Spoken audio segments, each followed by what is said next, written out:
हर हर महादेव, जय भोलेनाथ। नमस्कार, मैं साधना पांडे मार्गदर्शन पे आपका स्वागत करती हूँ।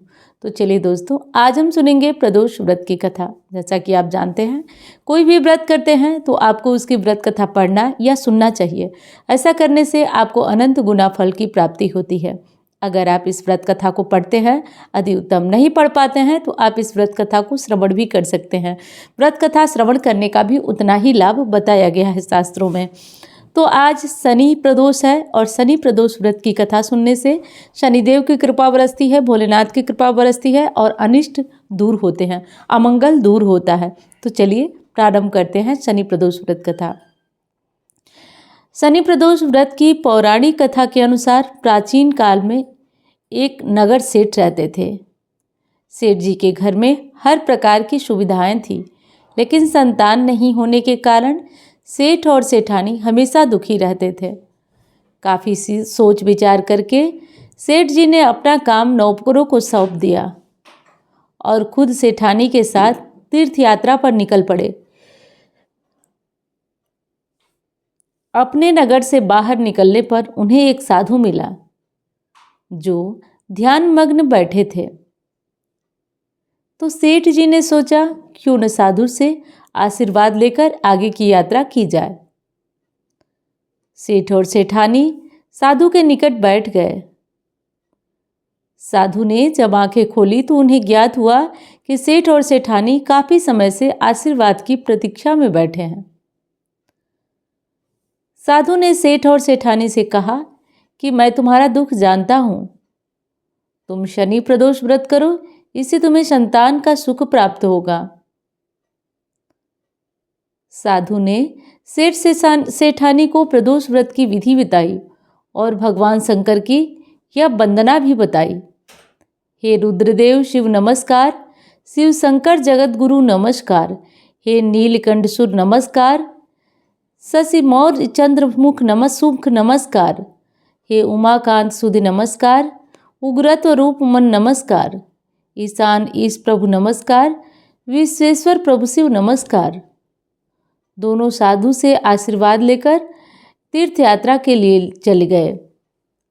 तीर्थ यात्रा से लौटने के बाद सेठ और सेठानी ने मिलकर शनि प्रदोष का व्रत किया, जिससे के प्रभाव से उनके घर में एक सुंदर पुत्र का जन्म हुआ और जिससे कि सेठ और सेठानी के मन में काफ़ी प्रसन्न हुई और भगवान भोलेनाथ की पूजा आराधना करने से उनके मन में अत्यधिक प्रसन्नता बढ़ने लगी और इस व्रत के प्रति उनकी श्रद्धा जो है वो और ज़्यादा बढ़ गई।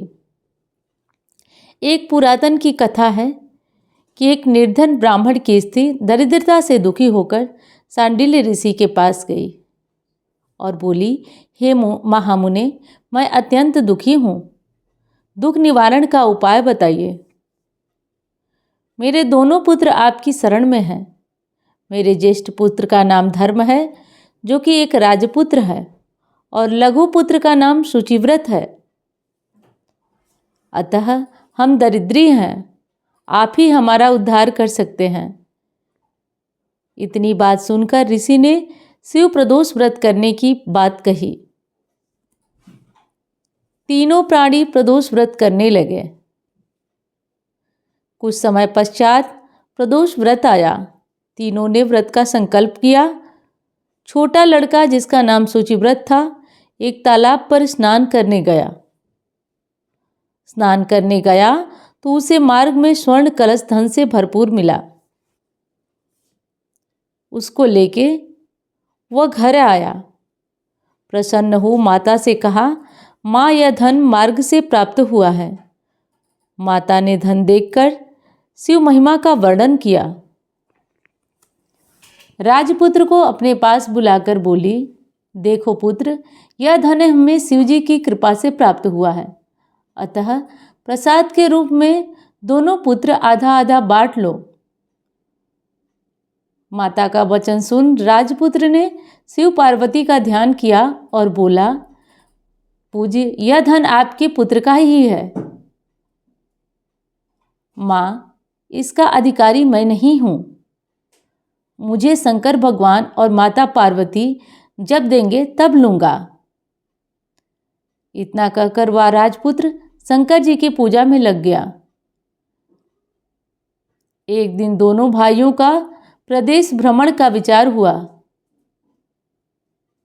वहां उन्होंने अनेक गंधर्व कन्याओं को क्रीड़ा करते हुए देखा। उन्हें देखकर शुचिव्रत ने कहा, भैया अब हमें इससे आगे नहीं जाना चाहिए। इतना कहकर शुचिव्रत उसी स्थान पर बैठ गया। परंतु राजपुत्र अकेला ही स्त्रियों के बीच में जा पहुंचा।